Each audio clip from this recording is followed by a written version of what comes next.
ঠিক আছে, তাহলে আমাদের এটা কমপ্লেক্সে চলে গেল। এখন কমপ্লেক্স থেকে আমরা কিভাবে আবার কম্পাউন্ডে যেতে পারি সেটা দেখি। হ্যালো এভরিওয়ান, আসসালামু আলাইকুম। সবাইকে স্কিল ওয়ার্ল্ডে স্বাগতম। আমি তোমাদের সাথে আছি ইমরান। আজকে আমরা সিম্পল, কমপ্লেক্স এবং কম্পাউন্ডের দ্বিতীয় পার্টে আছি। প্রথম পার্টে আমি বলেছিলাম তোমাদের একটি চক দেওয়া হয়েছে, সেই চকটি একটু মুখস্থ করে নেওয়ার জন্য। চলো আজকে আমরা সেই চকটি সম্পর্কে জানবো এবং কয়েকটি এক্সাম্পল প্র্যাকটিস করব। তাহলে আমাদের চকের যে প্রথম রুলস বা প্রথম যে কলামটা দেওয়া ছিল, যে সারিটা দেওয়া ছিল, সেটা হচ্ছে বাই প্লাস জিরান, বাই প্লাস জিরান, এবং এটা কমপ্লেক্সে দেওয়া ছিল ইফ ইউ, এবং কম্পাউন্ডে দেওয়া ছিল এন্ড। তার মানে আমাদের সিম্পল যে চিহ্ন দেওয়া আছে, অর্থাৎ বাই প্লাস জিরান দেওয়া থাকলে আমরা এটাকে বুঝে নেব এটা একটা সিম্পল সেন্টেন্স। আর যখন ইফ দিয়ে শুরু হবে, এরপরে একটা সাবজেক্ট থাকতে পারে, ইউ হতে পারে, দে হতে পারে, উই হবে, যে কোনোটাই থাকতে পারে, ঠিক আছে? তো তখন আমরা বুঝে নেব এটা একটা কমপ্লেক্স সেন্টেন্স। আর যখন এন্ড দেখতে পাবো, তখন আমরা ধরে নেব এটা একটা কম্পাউন্ড সেন্টেন্স। এখানে বলে রাখি যে সাবজেক্টটা আছে, এটা ইউ হতে পারে, উই হতে পারে, দে হতে পারে, যে কোনোটাই হতে পারে।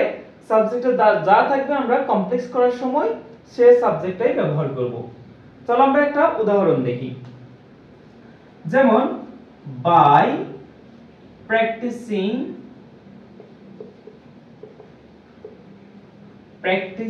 more you can improve your English.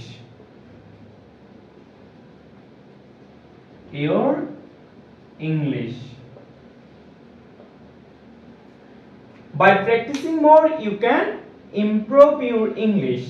এখানে আমাদের শুরুতেই দেওয়া আছে বাই, এরপর হচ্ছে একটা জিরান দেওয়া আছে, এরপর আমাদের দেওয়া আছে কি একটা জিরান, মানে ভার্বের বেস ফর্মের সাথে আইএনজি যুক্ত একটা ফর্ম দেওয়া থাকবে। তার মানে এটা আমরা বুঝতে পারছি এটা একটা সিম্পল সেন্টেন্স। এখন এই সেন্টেন্সটাকে যখন আমরা কমপ্লেক্স করব, তখন কিভাবে করব? আমাদের প্রথম কাজ হচ্ছে সিম্পল যে চিহ্নগুলো দেওয়া থাকবে এই চিহ্নগুলো মুছে ফেলা। যেমন এখানে বাই প্র্যাকটিসিং, অর্থাৎ বাইটা মুছে ফেলবো, এরপরে জিরান্ডের আইএনজি ফর্ম, অর্থাৎ আইএনজি ফর্মটা মুছে দিলেই তো জিরানটা উঠে যাবে। তার মানে বাই এবং আইএনজিটা মুছে দেব, তাহলে থাকবে শুধুমাত্র প্র্যাকটিস মোর, তারপর বাক্যের বাকি অংশটা। তো এই অংশটা উঠে গিয়ে আমাদের কমপ্লেক্সে কি হবে? ইফ, এরপরে এখানে যে সাবজেক্টটা থাকবে, যদি উই থাকতো তাহলে আমরা ইফ উই বসাতাম, যেহেতু এখানে ইউ আছে আমরা ইউ বসাচ্ছি। ইফ ইউ, তারপর এখানে আইএনজি ফর্মটা উঠে গেছে, তাহলে শুধুমাত্র থাকবে practice. If you practice more you can improve your English. Improve your English.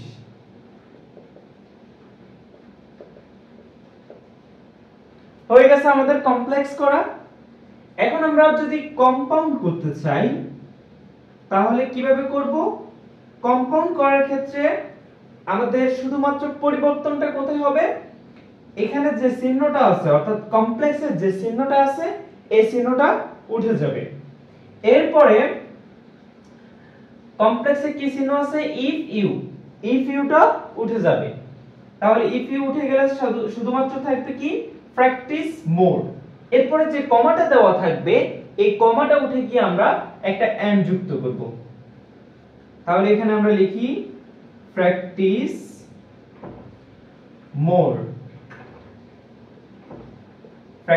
more and you can improve your English.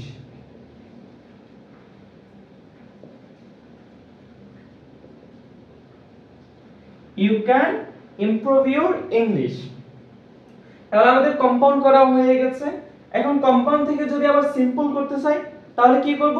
একেবারে সোজা, শুধু এখানে যে ভার্বটা আছে এই ভার্বের সাথে আমরা আইএনজি যুক্ত করব, তার আগে আমরা একটা বাই অ্যাড করব।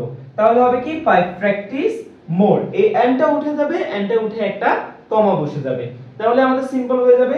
আর যখন এটা আমরা কমপ্লেক্সে ফিরে যাব, কমপ্লেক্সের ক্ষেত্রে আমরা ইফ বসাবো, এরপরে এখানে যে সাবজেক্টে থাকবে এই সাবজেক্টের একটা কপি নেব, তাহলে কি হবে ইফ ইউ, অথবা যদি উই থাকতো তাহলে আমরা উই বসাতাম ইফ উই, তাহলে ইফ ইউ প্র্যাকটিস মোর, তারপর এন্ডটা উঠে গিয়ে একটা কমা বসতো, কমা বসে বাক্যের বাকি অংশটা বসে যেত। আবার কমপ্লেক্সকে যখন আমরা সিম্পলে নিয়ে যেতাম তখন কি হতো, এই যে ইফ ইউটা উঠে যেত, প্র্যাকটিসের সাথে আইএনজি ফর্ম বসতো, ইফ ইউটা উঠে একটা বাই যুক্ত হতো, তাহলে বাই যুক্ত হওয়ার পরে আমাদের একটা জিরান থাকতে হবে, এজন্য প্র্যাকটিসের সাথে আইএনজি ফর্মটা বসে যেত। এরপরে মোর দিয়ে তারপর কমা তো আছে, বাকি অংশটা সম্পূর্ণ বসে যাবে। আশা করি এটা বুঝতে পেরেছো। আমরা এর পরবর্তীতে যে রুলসটা আছে আমরা এটা একটু দেখি। উইদাউট প্লাস জিরান, এরপরে কমপ্লেক্সে হতো কি ইফ ইউ ডু নট, অথবা আনলেস ইউ, আনলেস ইউ। আর কম্পাউন্ডে যখন যাবে তখন সেটা হবে অর। আমরা একটা উদাহরণ দেখি, যেমন without reading book, without reading book, without reading book you cannot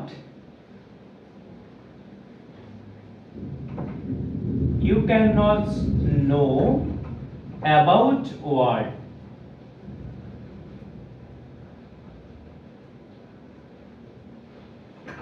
without reading book you cannot know about world।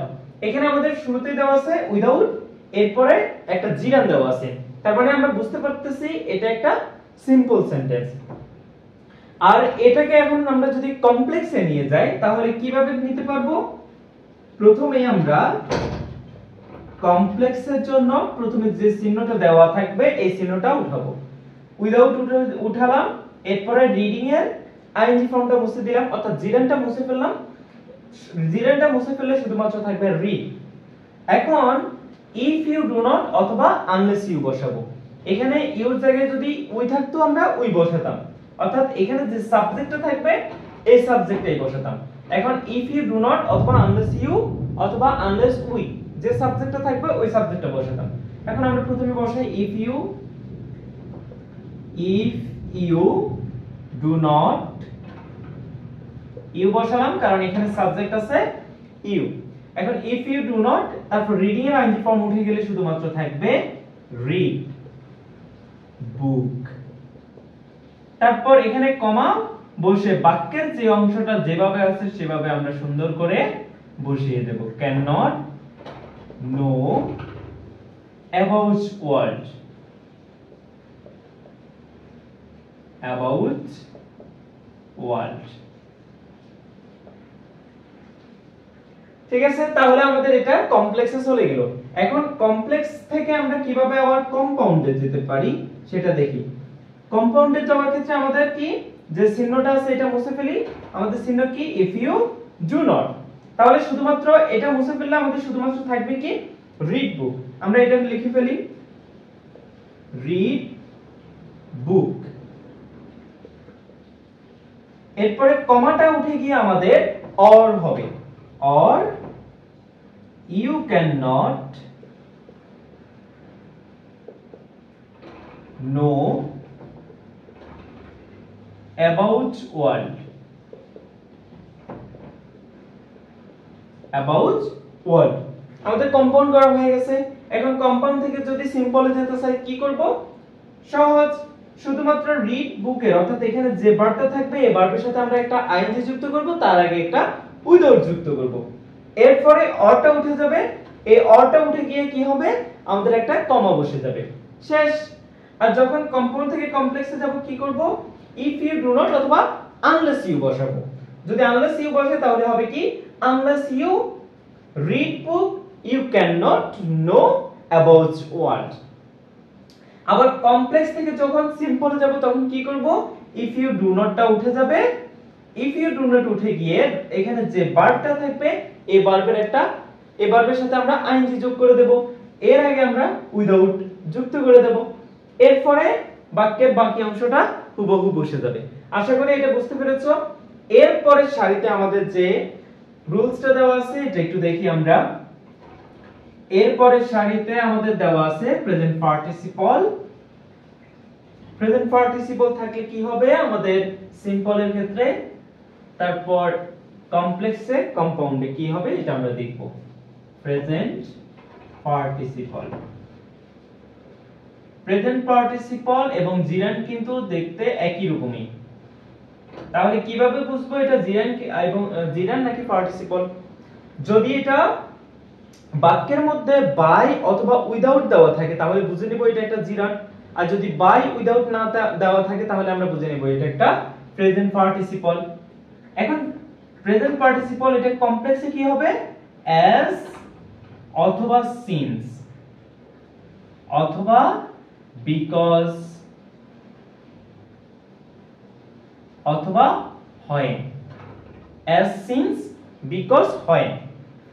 যখন আমরা বাক্যের মধ্যে বুঝতে পারবো না এটা কি কারণ বোঝাচ্ছে নাকি কোনো সময় উল্লেখ করা আছে। যদি কারণ বোঝায় তাহলে সেক্ষেত্রে আমরা বিকজ বসাবো, আর যদি সময় উল্লেখ করা থাকে, সময় নির্দেশ করে, সেক্ষেত্রে আমরা হয়েন বসাবো। আর যদি আমরা বুঝতেই না পারি তাহলে অ্যাজ অথবা সিন্স যে কোনো একটা বসাবো। এখন এটা কম্পাউন্ডে গেলে হবে কি? এন্ড। কম্পাউন্ডে হবে এন্ড। আমরা একটা উদাহরণ দেই, যেমন finishing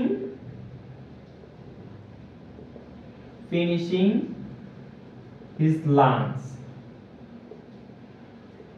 he went to play,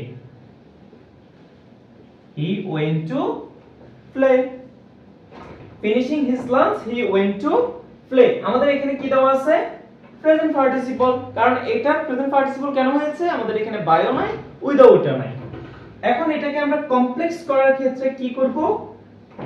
present পার্টিসিপলের আগে আমরা সর্বপ্রথম একটা অ্যাজ অথবা সিন্স নিব, আর যদি কারণ বুঝতে পারি তাহলে বিকজ দিতে পারি, আর যদি সময় বুঝতে পারি তাহলে সময় যদি উল্লেখ করা থাকে তাহলে সেক্ষেত্রে হয় নিতে পারি। এখন মনে করো আমরা এখানে নিলাম অ্যাজ। এর পরবর্তীতে কাজ হচ্ছে, যেহেতু কমপ্লেক্সে দুটি সাবজেক্ট থাকবে, এখানে তো একটি সাবজেক্ট, যেহেতু এটা সিম্পলে আছে আমরা জানি একটি সাবজেক্টে থাকবে। এখন কমপ্লেক্সে নেওয়ার ক্ষেত্রে যেহেতু আমরা দুটো সাবজেক্ট লাগবে, এজন্য এখানে যে সাবজেক্টটা আছে এই সাবজেক্টের একটা কপি নিব, অ্যাজ হি। এর পরবর্তীতে এই যে কমাটা আছে, কমার পরের অংশ একটু খেয়াল করব, এখানে যে টেন্সটা দেয়া থাকবে এই টেন্সটা কি প্রেজেন্টে আছে নাকি পাস্টে আছে? যদি পাস্টে থাকে তাহলে এখানে যে ভার্বটা থাকবে এই ভার্বটা আমরা ফার্স্টে নিয়ে যাব, ঠিক আছে? যেমন এখানে ফিনিশিং আছে, এখন এটাকে আমরা ফিনিশড করে দেব, ফিনিশড। তাহলে ফার্স্টে চলে গেল as he finished, এর পরবর্তীতে লিখব বাকি অংশটা his lunch, he went to play, হয়ে গেছে আমাদের। এখন এটাকে যখন কম্পাউন্ড করব, কম্পাউন্ড করা খুবই সহজ। আমাদের কি পরিবর্তন হবে? কমপ্লেক্স থেকে কম্পাউন্ড অথবা কম্পাউন্ড থেকে কমপ্লেক্সে আসার ক্ষেত্রে আমাদের শুধুমাত্র যে চিহ্নটা দেওয়া থাকবে এই চিহ্নটা মুছে যাবে, আর বাকিগুলো যেমন কমপ্লেক্সে দেওয়া থাকলে কমপ্লেক্সের চিহ্নটা মুছে কম্পাউন্ডের চিহ্ন বসাবো, আর বাকি সবকিছু একই রকম থাকবে।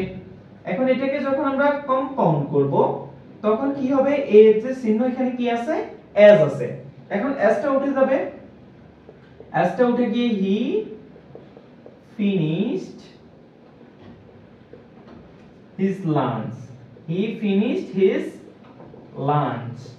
এখন এই কমাটা উঠে গিয়ে একটা and যুক্ত হবে, and he went to play, went to play। হয়ে গেছে, আমাদের কম্পাউন্ড করা হয়ে গেছে। তো আশা করি সকলে বুঝতে পারতেছো। আমরা কম্পাউন্ড থেকে যদি আবার সিম্পল ফিরে যেতে চাই তাহলে কি করব? সহজ, এখানে যে ভার্বটা থাকবে এই ভার্বটা কি করব? আমরা আইএনজি ফর্মে নিয়ে যাব। ঠিক আছে, এটাকে আমরা কি করব? আইএনজি যুক্ত করে দেব, অর্থাৎ প্রেজেন্ট পার্টিসিপেলও নিয়ে যাব। তারপর এখানে যে প্রথমে যে সাবজেক্টটা দেয়া থাকবে এই সাবজেক্টটা আমরা মুছে ফেলব। এখানে আরেকটা কথা বলতে পারি, আচ্ছা আমরা প্রথমে দেখি এখানে যে সাবজেক্টটা আছে এটা মুছে ফেলবো, এখানে যে ভার্বটা আছে এই ভার্বের প্রেজেন্ট পার্টিসিপল অর্থাৎ ভার্বের সাথে আমরা আইএনজি যুক্ত ফর্ম করে দেব। তাহলে এখানে আইএনজি যুক্ত ফর্ম করে ফেলবো। এরপরে হিজ লাঞ্চ এই এন্ডটা উঠে গিয়ে আমরা একটা কমা বসিয়ে দেব, আর বাক্যের বাকি অংশ হুবহু সেম থাকবে। আবার কমপ্লেক্স থেকে যখন সিম্পলে যাব তখন কি করব?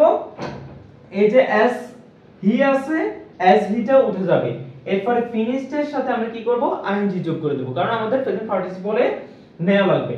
এরপর প্রেজেন্ট পার্টিসিপলে নিয়ে আমরা বাক্যের হুবহু সব অংশে একই রকম বসিয়ে দেব। কম্পাউন্ডের ক্ষেত্রে একটা জিনিস মনে রাখবে, আমাদের যদি সাবজেক্ট একই রকম হয়, যেমন এখানে সাবজেক্ট আছে কি হি, এখানে সাবজেক্ট আছে কি হি, তো যদি একই রকম হয় শেষের যে সাবজেক্টটা থাকবে এই সাবজেক্টটা আমরা চাইলে নাও লিখতে পারি, ইচ্ছা করলে লিখতে পারি আবার ইচ্ছা করলে নাও লিখতে পারি। তাহলে কি হবে? He finished his lunch and went to play. আর যদি আমরা ব্যবহার করতে চাই তাহলে করতে পারি। আবার যদি আমাদের একই রকম ভার্ব থাকে, এখানে মনে করে ইজ আছে আবার এখানে আরেকটা ইজ আছে, তখন সেই ক্ষেত্রেও আমরা কি করতে পারি? ভার্বটা শেষের যে ভার্বটা আছে শুধুমাত্র শেষের ভার্বটা চাইলে না ব্যবহার করতে পারি। তো আজকের ক্লাসটা আশা করি সকলের কাছে ভালো লেগেছে। এর পরবর্তীতে যে রুলস গুলো আছে আমরা সেগুলো ধীরে ধীরে শেষ করব। তো ততক্ষণ পর্যন্ত সবাই ভালো থেকো, সুস্থ থেকো। আল্লাহ হাফেজ। আমার জন্য দোয়া করো। Good bye.